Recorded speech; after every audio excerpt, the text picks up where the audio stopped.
ADHD by Amy Scales.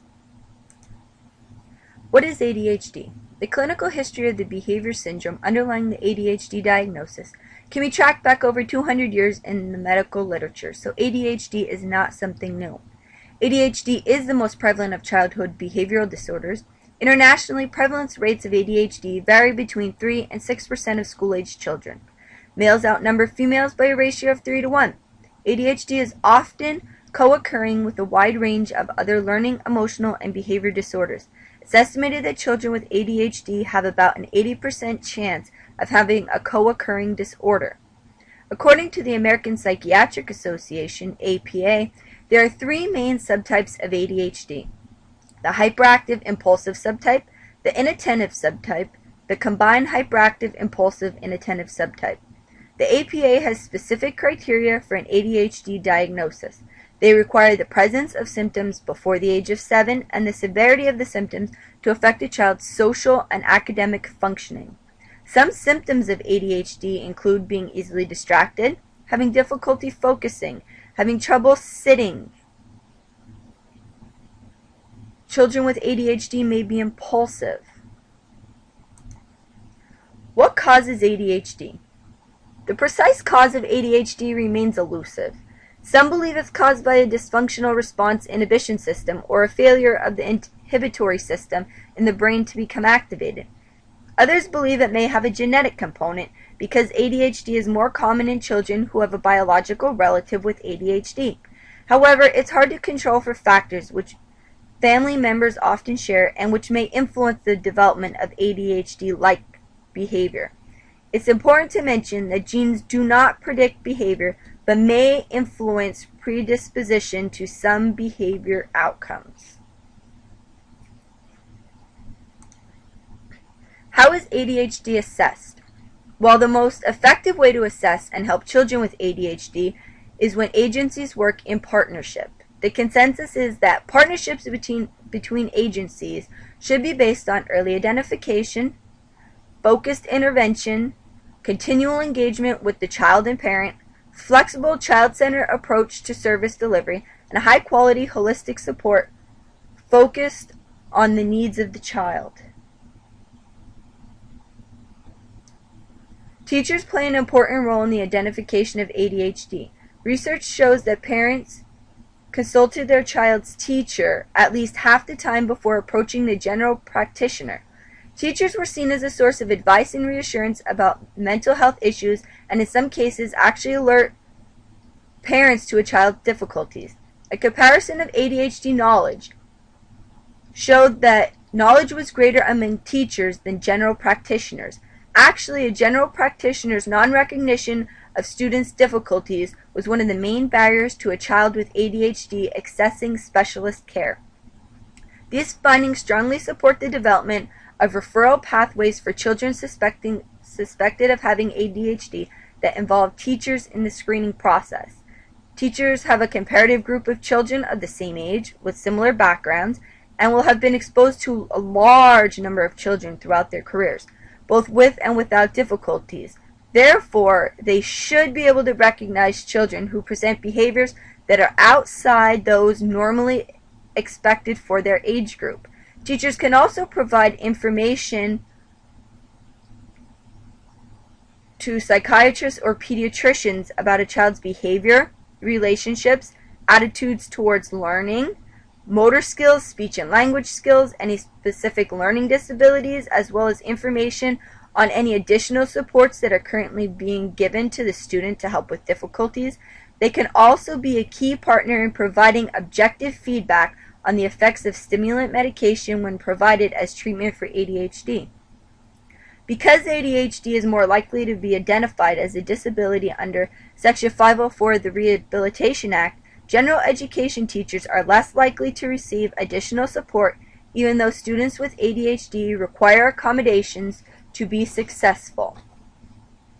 Next, we are going to discuss some of the effects of ADHD. Before we change the slide, please pause the video and make a quick list of what you feel the effects of ADHD are. What are the effects of ADHD? Here I've listed some of the effects of ADHD. Children with ADHD often have fewer friendships. In play settings, children at risk for ADHD or with a clinical label of ADHD have been observed to exhibit more negative verbal and more off-task behavior, physical and verbal aggression, noisy and obnoxious behavior, and initiating interactions in a disruptive manner. In response to this negative and off-task behavior, their typical peers have been observed to retreat, ignore, and generally become less responsive, less talkative, and communicate less effectively. They have higher rates of intrusive behavior, deficits in conversation, and reciprocity. Evidence suggests that peer rejection has a significant correlation of school maladjustment, academic deficits, negative school attitudes, social avoidance, absenteeism, long-term learning difficulties, conduct disturbance, a greater range of psychiatric problems as adults, such as antisocial personality disorder, and non-alcoholic substance abuse, school failure, and school dropout. Often children with ADHD are able to state the roles and appropriate social behavior as much as their typically developing peers. However, what makes them have problems in social situations is that they often do not act in accordance with these rules. Many children act before they have had a chance to think about the consequences of their behavior. In contrast, some students who are passive, withdrawn, and shy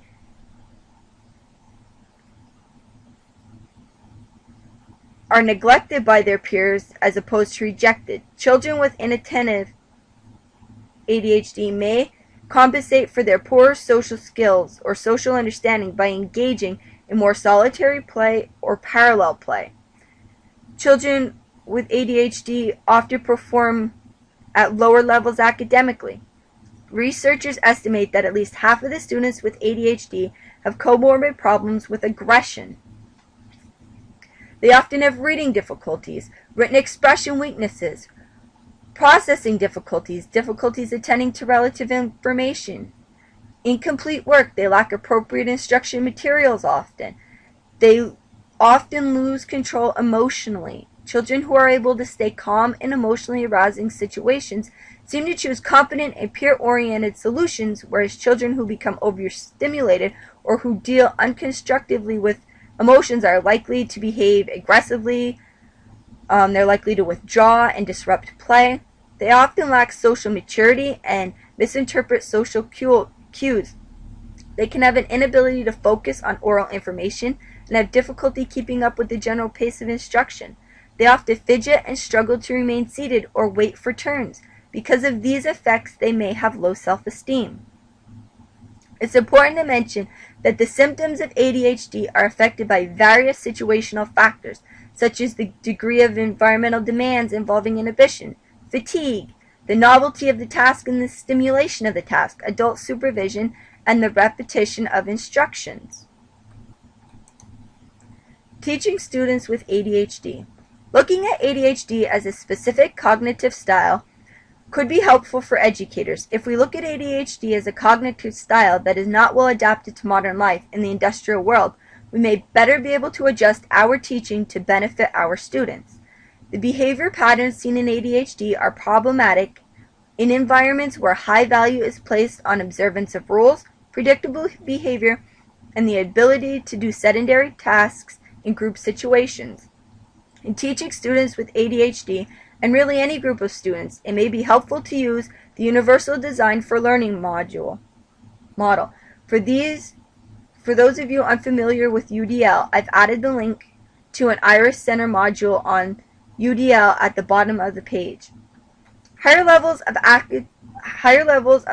ADHD knowledge among teachers are associated with more tolerant and positive attitudes towards students with ADHD. However, teachers with higher levels of knowledge about ADHD reported less confidence in managing a child with ADHD in their classroom. It's unknown whether this lack of confidence helps or hinders a teacher. Maybe that teachers with more accurate knowledge of ADHD report less confidence in being able to manage students with ADHD without assistance may simply be a reflection of their knowledge that this is a serious disorder that requires a team to deal with effectively. So what can teachers do? Be proactive in heading off negative behaviors before they start, and identify factors contributing to the student's problems. Some students may take medication for ADHD. We can learn about these medications and be informed about what they can and cannot do for students. Medication for ADHD does not normalize the academic performance of students with ADHD, and generally its effects on behavior typically last longer than its effects on attention. Teachers can learn about interventions and teaching styles that are effective for students with ADHD. I feel it's important to mention at this time that the general principle of ADHD intervention for stimulation seeking is not to restrict it, because the shift of focus stimulates attention capacity. An unintentional consequence of stimulation seeking behavior is that the person may receive a biochemical reward for switching focus. So when they switch focus from one thing to another, their brain rewards them. Instead, we should allow stimulation seeking on terms that will work for our specific classroom situation. On the following slides, I've arranged some intervention strategies that may be helpful for students with ADHD. Before viewing those slides, please pause the video and mark down some ideas of what you could do to help students with ADHD during lessons and when concluding lessons.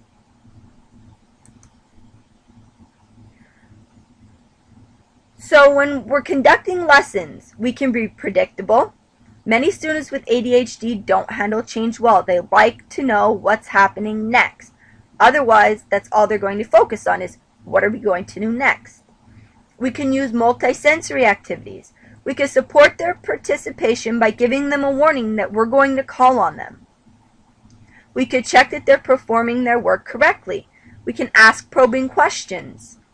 We can perform ongoing evaluations to make sure they are understanding and following the lesson. We can help students learn to fix their own mistakes in their work. We can encourage acceptable outlets for motor behavior like stress balls, clay, silly putty, etc. We can use color. We can highlight things. We can use colored text. We can use colored overlays. We can give brief and clear instructions followed up orally, in writing, or with pictures to ensure that the student has understood what he is required to do. Students with ADHD often have working memory problems. There's a significant association between working memory and accuracy with which children are able to follow directions. However, working memory isn't significantly associated with a child's ability to repeat the oral directions. So just because a student can repeat back directions doesn't mean they won't struggle to carry out the instructions. Reducing the noise level can be helpful. However, you do not want a classroom devoid of any sensory stimulation. It can actually create difficulties in some circumstances for students with ADHD. They can become distracted by their own thoughts. We can break down tasks into smaller steps. We can eliminate or reduce time tests. We can use cooperative learning activities. During cooperative group work, students with ADHD usually make more negative verbalizations, more comments unrelated to the task, and display more off-task behavior than their peers. However, one study has shown that groups with a member who has ADHD were actually more successful than groups without. Again, it's important to remember that providing cooperative learning groups alone does not normalize the social behavior of students with ADHD. When concluding the lesson, it's important to provide advanced warning of how much time remains in the lesson. Teachers should check assignments when possible and review the next lesson. For instance, the teacher can instruct students on how to begin preparing for the next lesson, such as to put their book away or what materials to get out. We can teach students with ADHD organizational skills. It may be helpful to provide students with an assignment book to write down homework. They may even benefit from a homework partner to help record homework and other seat work in the assignment notebook, and file worksheets and other papers in the proper folders. Color-coded folders for different subjects may also be helpful. Making sure students regularly clean their desks and backpacks can also be helpful. Get rid of all those extra papers. Using visual aids as reminders of subject material is also a good idea. One study of a multi-component organizational intervention to improve the academic performance of children with ADHD showed that children improved their organizational skills during an 8-week period. These gains in physical organization and homework recording were largely maintained at another 8-week follow-up. This study suggests that relatively minor and targeted interventions Homework management and organizational skills have the potential to improve overall academic performance. Teaching our students study skills such as note-taking can be beneficial. We can use visual organizers like webs, outlines, and Venn diagrams. We can adapt worksheets and create checklists for frequent mistakes and homework supplies. We can create uncluttered workspaces for students and monitor their homework assignments. We can use many different strategies to help manage behavior in the classroom. We can use antecedent strategies to try to stop problems before they start. We can define appropriate behaviors when giving praise. We should give praise immediately and vary our praise statements. Adopting a silent signal or other visual cue and ignoring low-level motor behaviors can be helpful. Teaching students to self-monitor behaviors and call-outs can help them be more aware of their actions. As was mentioned previously, we should remove unnecessary items from work areas. We should allow students stretch breaks and give them preferential seating. We should seat them in an area where there are fewer distractions and where we can use proximity control easily. We should seat them next to distraction-resistant peers. We should use hands-on activities and allow students to stand when appropriate. The use of behavior contracts, tangible rewards, and token economy systems may be helpful. Posting and reviewing classroom rules can be helpful to students. Students with ADHD may need rules placed on their desk where they can see them better as a reminder on how to behave. We should provide students with choices when possible. Providing students with social skills classes can be helpful, but unfortunately, interventions that target social skills and acquisition of pro-social skills in group therapy formats have not been found to lead to durable changes in interactions in real-world environments. Possibly this could be due to the lack of maintenance and generalization of traditional social skills training. More comprehensive approaches to social skills interventions for children with disruptive behavior disorders have been proposed. Outcomes of these interventions are enhanced with strategies for maintaining and generalizing effects. Most of all, we could try to enhance students' self-esteem and take a personal interest in our students. I have an additional list organized by subject of other interventions since there is not nearly enough time to go over all the intervention strategies out there. I'll post it on the blog for anyone who is interested in checking it out. Thank you, and I hope you learned a little more about ADHD today.